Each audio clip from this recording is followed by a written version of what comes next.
नमस्कार। राजस्थान भगवती क्लासेज में आपका हार्दिक स्वागत है। कल अपन अरावली पर्वतीय प्रदेश को राजस्थान ज्योग्राफी क्लास में अपन अरावली पर्वतीय प्रदेश को पढ़ रहे थे, समझ रहे थे। जिसमें से अपन ने अरावली प्रदेश की जो लगभग जो विशेषताएं थी उन सभी चीज़ों को अपन ने देखा था। जिसमें अरावली की वर्षा कितनी होती है अरावली प्रदेश में, उसमें जिले कितने आते हैं, अरावली के पश्चिम की तरफ चले तो कौन सा प्रदेश आता है, अरावली की पूर्व की तरफ चले तो कौन सा प्रदेश आता है, अरावली की जो ऊंचाई है वो कौन से हिस्से में दी गई, ये सभी चीज़ें जो है अपन ने कल की जो ज्योग्राफी क्लास है उसमें समझ ली है। अगर आपने वो वीडियो नहीं देखा है तो अरावली को समझने से पहले आप इस वीडियो को समझने से पहले आप उस वीडियो को जरूर देखें। तो आज अपन इसमें जो कुछ फैक्ट और रह गए थे अरावली पर्वतीय प्रदेश के बारे में उनको देख लेते हैं। जिसमें आता है कि राजस्थान की अरावली को क्या कहते हैं, जीवन रेखा। राजस्थान को अरावली को क्या कहते हैं, राजस्थान की जीवन रेखा किसको कहते हैं, अरावली पर्वतीय प्रदेश को। इसको जो एक उपनाम और दिया गया जिसमें आती है आदिवासी जनजातियों की। अरावली जो पर्वतीय प्रदेश है वो आदिवासी जनजातियों की क्या कहलाती है, आश्रय स्थली या शरण स्थली कहलाती है। ये क्यों कहा गया है, क्योंकि जो दक्षिणी अरावली है, दक्षिण अरावली के जो जिले हैं उनमें सर्वाधिक जो है आदिवासी जनजातियां भील वगैरह ये जो है सर्वाधिक पाए जाते हैं। इसलिए जो आदिवासी जनजातियों की आश्रय स्थली किसको कहा गया है, अपने अरावली पर्वतीय प्रदेश को। इसमें जो अरावली है इसके समांतर एक एनएच मतलब नेशनल राष्ट्रीय राजमार्ग निकलता है जिसका नाम है NH 8 या NH 48।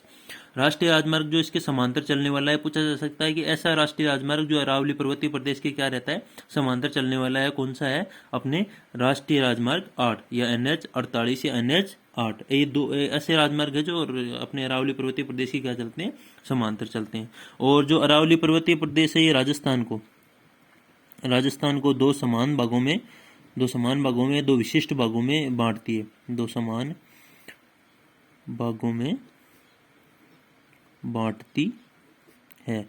अपन ने ये जो पश्चिम मरुस्थल में बात की थी, जो 50 सेमी वर्षा रेखा वो कहाँ से निकलती है, अपने अरावली से, जो भी क्या करती है कि राजस्थान को दो भागों में बांटती है। तो उसी को देखते हुए राजस्थान को दो समान भागों में बांटने वाला भौतिक प्रदेश कौन सा हो गया, अपने अरावली पर्वतीय प्रदेश हो गया। इसमें अगर कुछ बातें और देखें तो अगर देखेंगे अरावली के पश्चिम, अरावली का ये पूर्व हिस्सा हो गया, ये अरावली का ये अरावली का पश्चिम हिस्सा होता है। तो अरावली के पश्चिम में अगर जिलों की संख्या पूछ ले तो कितनी होगी, 12 मरुस्थलीय जिले, एक अपना कौन सा हो गया, सिरोही जिला। 12 हो गया मरुस्थलीय जिले, एक अपना कौन सा लेते हैं अपन, सिरोही जिला। मरुस्थलीय जिलों में लिए थे अपन ने 12 जिला और सिरोही को छोड़ा था। तो अरावली के अगर पश्चिम की तरफ देखें तो कितने जिले आते हैं, 13, जिसमें से 12 मरुस्थलीय और एक हो गया अपना सिरोही। अगर इसका क्षेत्रफल देखें कि अरावली की जो पश्चिम का क्षेत्रफल कितना है, पश्चिम जो जिले हैं उनका क्षेत्रफल कितना है, तो उनका क्षेत्रफल तो है 60%।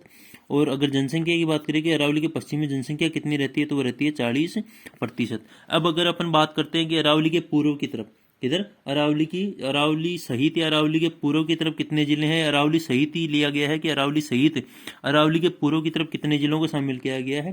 तो अरावली सहित अरावली के पूर्व की तरफ कितने जिलों को शामिल किया गया है, पूरे 20 जिलों को। अगर इनके क्षेत्रफल देखें तो 40% क्षेत्रफल है और 60% जो जनसंख्या है वो अरावली के पूर्व में अरावली सहित रहती है। तो राजस्थान के अरावली के पश्चिम में जनसंख्या का प्रतिशत था 40 और अरावली के पूर्व में जनसंख्या का प्रतिशत है 60। अरावली की जो पश्चिम क्षेत्र है उसमें क्षेत्र है 60%, अरावली के पूर्व की क्षेत्र है 40%। अरावली के पश्चिम में जिले आते हैं 13, अरावली सहित अरावली के पूर्व में जिले आते हैं 20। तो ये जो चीजें थी अपन ने अरावली के बारे में सभी समझ लिए। अब अपन समझते हैं कि अरावली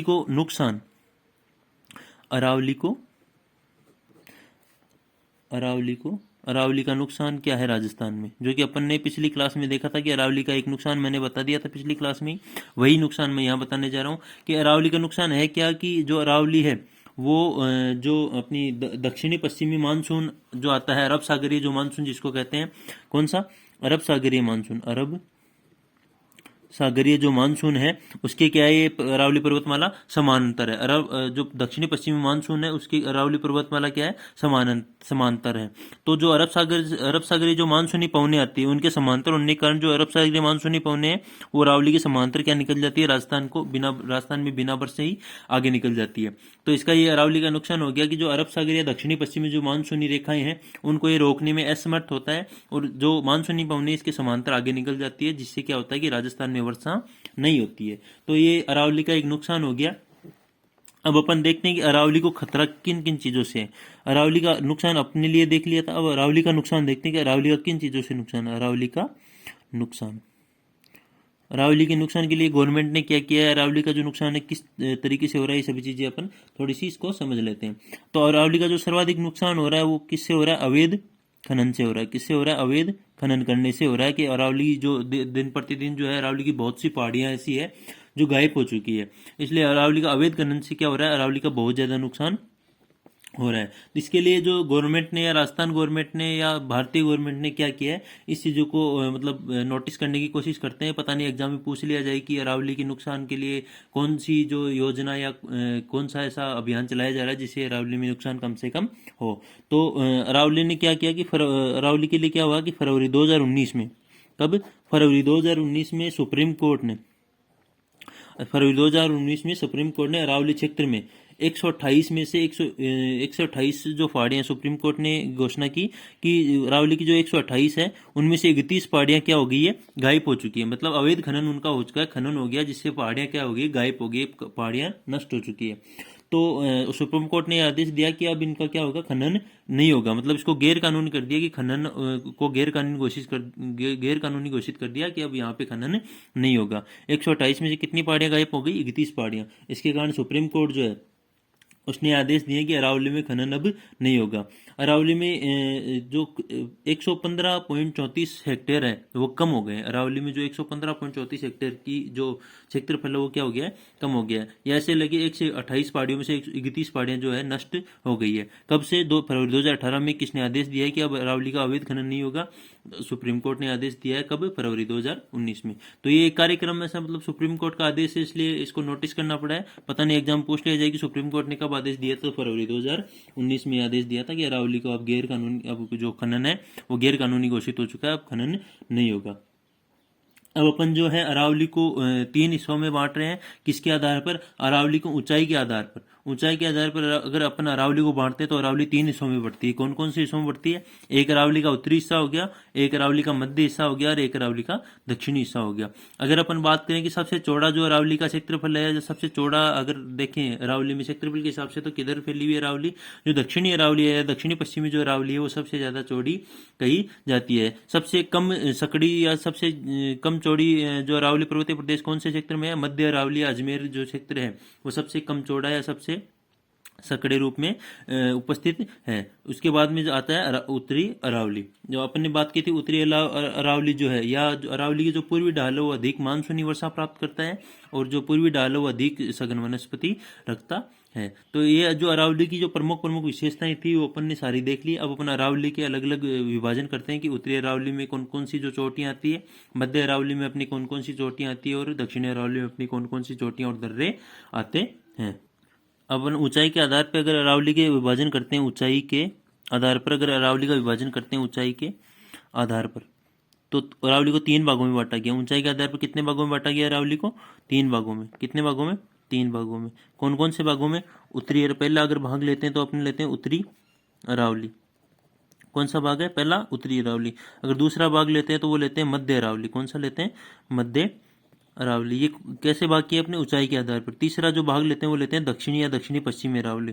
कौन सा ले रहे हैं अपन, दक्षिणी अरावली। तो अपन ने ऊंचाई के आधार पर अरावली को कितने भागों में बांट लिया, 3 भागों में, जिसमें उत्तरी अरावली, मध्य अरावली और दक्षिणी अरावली। अब अपन सबसे पहले अगर समझेंगे तो कौन सी अरावली को समझ रहे हैं, उत्तरी अरावली को।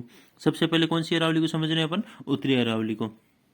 अगर बात करूं उत्तरी अरावली, अगर सबसे पहले बात होती है कि उत्तरी अरावली में कौन कौन से जिलों को शामिल किया गया है, तो उत्तरी अरावली में जो है अलवर, जयपुर, सीकर और झुंझुनू।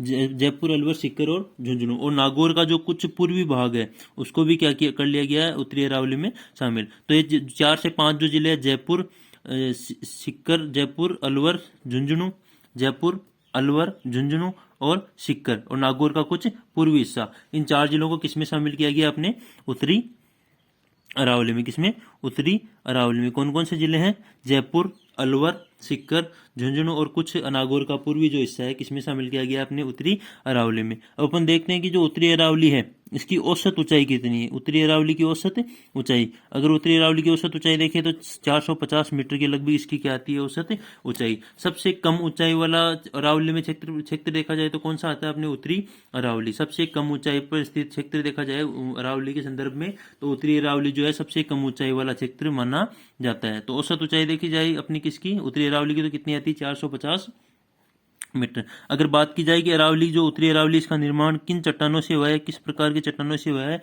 तो जो उत्तरी अरावली है उसका जो निर्माण हुआ है क्वार्टजाइट चट्टानों, क्वार्टजाइट क्वार्टजाइट व फाइलाइट्स क्वार्टजाइट व फाइलाइट सेलों या चट्टानों से हुआ है। तो अगर उत्तरी अरावली का निर्माण पूछ लिया जाए कि किस प्रकार की चट्टानों से हुआ है, तो क्वार्टजाइट व फाइलाइट जो सेलें या क्वार्टजाइट या फाइलाइट से चट्टाने हैं, उनके कारण किस अरावली का निर्माण हुआ है, अपने उत्तरी अरावली का जो क्या हुआ है, निर्माण हुआ है। अब अपन देखते हैं कि जो उत्तरी अरावली है इसमें क्या क्या प्रमुख विशेषताएं हो सकती है, कौन कौन सी चोटियां इसमें प्रमुख हो सकती है। अगर अपन देखें कि उत्तरी अरावली में प्रमुख पहाड़ियां, उत्तरी अरावली की प्रमुख पहाड़ियां कौन कौन सी हैं, उत्तरी अरावली की प्रमुख पहाड़ियां, तो उत्तरी अरावली में प्रमुख पहाड़ियां देखें तो अपने सबसे पहले शेखावाटी जो क्षेत्र आता है उसकी पहाड़ियां है शेखावाटी पहाड़ियां, जिनको कहते हैं शेखावाटी पहाड़ियां। दूसरी अगर देखते हैं कि इसे कौन कौन सी पहाड़ी इसमें इंपॉर्टेंट हो सकती है, तो वो होती तोरावाटी पहाड़ी। शेखावाटी जो कांतली नदी का क्षेत्रफल है उसको तोरावाटी कहते हैं, तो तोरावाटी पहाड़ियां प्रमुख पहाड़ियों में आती है। शेखावाटी पहाड़ियां, तोरावाटी पहाड़ियां, जयपुर की पहाड़ियां, जयपुर की पहाड़ियां, और अपने अलवर की पहाड़ियां। जो चौथा अपनी कौन सी, अलवर की पहाड़ियां। जो उत्तरी अरावली है उसमें अपन ये पहाड़ियां शामिल की, जिसमें शेखावाटी पहाड़ियां, तोरावाटी पहाड़ियां, अलवर की पहाड़ियां और जयपुर की पहाड़ियां। इन पहाड़ियों को अपन ने जो है उत्तरी क्षेत्र में क्या किया, शामिल किया है। अगर अपन एक इंपॉर्टेंट चीज और देखें जो इंपॉर्टेंट हो सकती है एग्जाम के हिसाब से, या प्रश्न पूछा भी जा चुका है ये, कि रणथंभौर जो सवाई माधोपुर का क्षेत्रफल है, क्षेत्र है रणथंभौर सवाई माधोपुर में अपने पड़ता है। तो रणथंभौर में क्या, अरावली और विंध्याचल पर्वतमाला आपस में मिलती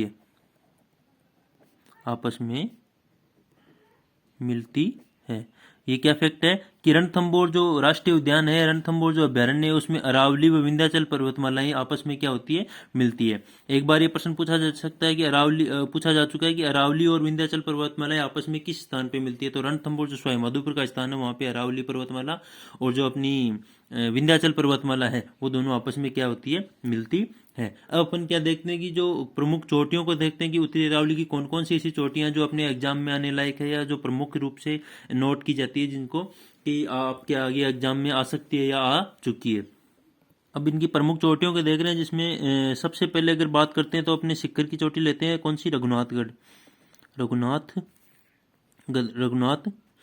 लेते हैं, जिसमें सिक्कर की चोटी है। रघुनाथगढ़ किस जिले में पड़ती है, सीकर जिले में पड़ती है। किस जिले में, सीकर जिले में। जिसकी अगर ऊंचाई देखें तो 1055 मीटर इसकी क्या आती है, ऊंचाई आती है। कौन सी चोटी ली अपन ने सबसे पहले, रघुनाथगढ़, जिसकी अगर ऊंचाई देखें तो कौन सी है, इसकी ऊंचाई कितनी ले रहे हैं अपन, 1055 मीटर। कितनी इसकी ऊंचाई, 1055 मीटर। दूसरी जो चोटी देख रहे हैं इसमें मालखेत, कौन सी आती है अपने, मालखेत नाम से आती है, जो भी कौन से जिले में पड़ती है, अपने सीकर जिले में। कौन से जिले में, सीकर जिले में। जिसकी अगर ऊंचाई देखें तो 1052 मीटर। अगर ये देखें कि उत्तरी अरावली की सबसे ऊंची चोटियां किस क्षेत्र में पाई जाती है, तो वो पाई जाती है अपने शेखावाटी क्षेत्र में, जिसमें रघुनाथगढ़ हो गई 1055 मीटर, सीकर में भी पाई जाती है रघुनाथगढ़। मालखेत कहाँ पाई जाती है, वो भी सीकर में है, जिसकी ऊंचाई देखें तो कितनी है, 1052 मीटर। तीसरी अगर देखते हैं तो लोहागढ़, कौन सी चोटी होगी, लोहागढ़, जो कहाँ पे पड़ती है, अपने झुंझुनू। कहाँ पे पड़ती है, झुंझुनू जो क्षेत्र है उसमें पड़ती है, जिसकी ऊंचाई देखिए तो 1051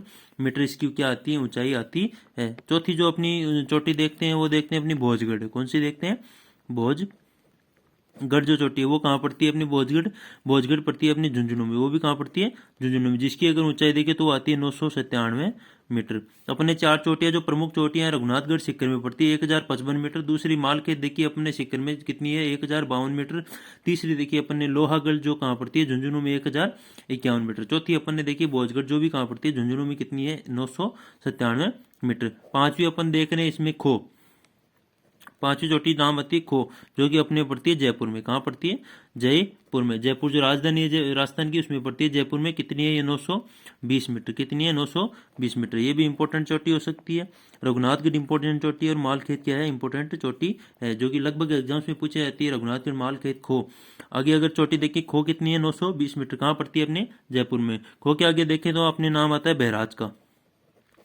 किन चोटी का नाम था, बैराज का, जो कि पड़ती है अपने अलवर जिले में। कहाँ पड़ती है, अलवर में। जिसकी अगर ऊंचाई देखें जिसकी अगर ऊंचाई देखिए तो वो कितनी पड़ती है अपने 792 मीटर।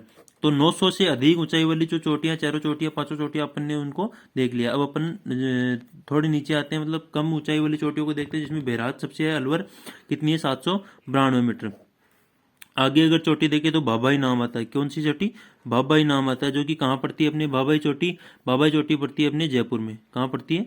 जयपुर में। जिसकी अगर ऊंचाई देखी कि बाबाई चोटी की ऊंचाई कितनी है तो 792 मीटर। तो बहराज की भी कितनी है? 792 मीटर। बाबाई चोटी की भी कितनी है अपने? 792 मीटर। इसके आगे अपन उन सभी चोटियों को देख रहे हैं जो उत्तरी अरावली में स्थित है, ताकि आपको अलग अलग जगह न जाना पड़े और एक ही जगह आपको सारी जो नोट्स है या सारे जो तथ्य हैं, जो चोटियां हैं, वो सभी अपनी आपको एक जगह मिल जाए। इसलिए बाबाई चोटी कहाँ है? जयपुर में। कितनी है? 792 मीटर। अब देखते हैं बरवाड़ा चोटी। कौन सी? बरवाड़ा चोटी। जो कि बरवाड़ा चोटी कहाँ है अपने? बरवाड़ा चोटी भी कहाँ है अपने? जयपुर में। कहाँ है? बरवाड़ा चोटी भी कहाँ है? जयपुर में। जिसकी अगर ऊंचाई देखिए तो कितनी है? 786 मीटर। बरवाड़ा चोटी की ऊंचाई कितनी है? 786 मीटर। बाबाई देख लिया अपन ने, कहाँ है? जयपुर में। अब देखते हैं बब्बाई। वो थी बाबाई। अब जो दूसरी चोटी देखते हैं बब्बाई, वो कहाँ पड़ती है अपने? झुंझुनू में। कौन सी चोटी है? बब्बाई। कहाँ पड़ती है? झुंझुनू में। अगर इसकी देखें, झुंझुनू वाली बब्बाई चोटी की ऊंचाई देखें तो कितनी आती है अपनी? 780 मीटर। इसके आगे अगर देखते हैं कि आगे चोटी कौन सी हो सकती है, तो मनोहरपुरा। कौन सी है? मनोहरपुरा नाम की चोटी है, जो कि कहाँ पड़ती है अपनी? जयपुर में। कहाँ पड़ती है? जयपुर में। अगर मनोहरपुरा की ऊंचाई देखिए तो वो आती है 747 मीटर। कितनी आती है? 747 मीटर। बब्बाई के बाद में अगर एक चोटी की और बात करें तो बिलाली नाम से आती है, जो कि कहाँ पड़ती है अपनी? अलवर में। कितनी मीटर होती है? 775 मीटर। कौन सी? बिलाली। बिलाली अलवर में है, जो 775 मीटर है। मनोहरपुरा अपने जयपुर में ले लिया अपने 747 मीटर। अपन अब ले रहे हैं जो प्रमुख चोटी हो सकती है, बैराट। बहुत बार एग्जाम पूछा जा चुका कि बैराट जो चोटी है उसकी ऊंचाई। बैराट कहाँ है अपने? जयपुर में। बैराट की ऊंचाई अगर देखी जाए तो आती है 704 मीटर। कितनी आती है? 704 मीटर। बैराट कहाँ पड़ता है? जयपुर में पड़ता है। इसकी चोटी की ऊंचाई है 704 मीटर। आगे वाली चोटी की बात करूँ, सरिस्का। सरिस्का जो चोटी है कहाँ पड़ती है? अलवर में। कहाँ पड़ती है अपने? अलवर में। इसकी जो ऊंचाई है वो सरिस्का की वो है 777 मीटर। कितनी है? 677 मीटर है। किसकी? सरिस्का जो अलवर में पड़ती है, इसकी ऊंचाई। आगे वाली जो चोटी देखते हैं अपन उत्तरी अरावली की, वो देखते हैं भानगढ़। कौन सी है? भानगढ़। भानगढ़ की अगर देखें कि वो भानगढ़ भी कहाँ पड़ता है अपने? अलवर में। कहाँ पड़ता है? अलवर में। इसकी जो ऊंचाई देखते हैं 649 मीटर। कितनी है? 649 मीटर। इसके बाद में अगर देखें तो जयगढ़। जयगढ़ कहाँ पड़ता है? जयपुर में। जयगढ़ कहाँ पड़ता है अपने? जयपुर में। तो इसकी जो ऊंचाई है जयगढ़ की 648 मीटर है। कितनी है? 648 मीटर। जयगढ़ के बाद में अगर देखें नाहरगढ़, जो नाहरगढ़ भी कहाँ है अपने? जयपुर जो जिला है वहाँ पे है। तो इसकी ऊंचाई देखते हैं नाहरगढ़ की, तो कितनी आती है? 599 मीटर। नाहरगढ़ के बाद में अगर देखते हैं तो अलवर का जो दुर्ग है, अलवर दुर्ग, वो कहाँ पड़ता है अपने? अलवर में। कहाँ पड़ता है? अलवर में। अगर उसकी ऊंचाई की बात करें तो कितनी आती है? 597 मीटर। तो जो भी अपनी प्रमुख जो चोटियां हो सकती है उत्तरी अरावली की, उन सभी को देख लिया। जिसमें वापस अपन एक बार रिपीट कर लेते हैं। जिसमें रघुनाथगढ़ जो है सिक्कर में पड़ती है 1055 मीटर जिसकी ऊंचाई होती है। मालखेत सिक्कर में पड़ती है 1052 मीटर होती है। लोहागढ़ जो है झुंझुनू में पड़ती है 1051 मीटर इसकी ऊंचाई होती है। बोझगढ़ जो है झुंझुनू में पड़ती है, इसकी कितनी होती है? 997 मीटर। खो जो जयपुर में पड़ती है, प्रमुख इंपोर्टेंट चोटी है, जयपुर है, 920 मीटर। बहराज अलवर में पड़ती है 792 मीटर। बाबाई या भाबाई जयपुर में पड़ती है 792 मीटर। बरवाड़ा कहाँ है? जयपुर में 786 मीटर। बब्बाई है झुंझुनू में 780 मीटर। मनोहरपुरा कहाँ है? जयपुर में 747 मीटर। इससे आगे, इससे पहले अलवर की एक और चोटी आती है बिलाली, जिसकी 775 मीटर के लगभग इसकी क्या होती है? ऊंचाई होती है। मनोहरपुरा कहाँ पड़ता है? जयपुर में, 747 मीटर। बैराट जो इंपोर्टेंट चोटी है जयपुर में पड़ती है 704 मीटर। सरिस्का अलवर में जो है उसकी ऊंचाई है 677 मीटर।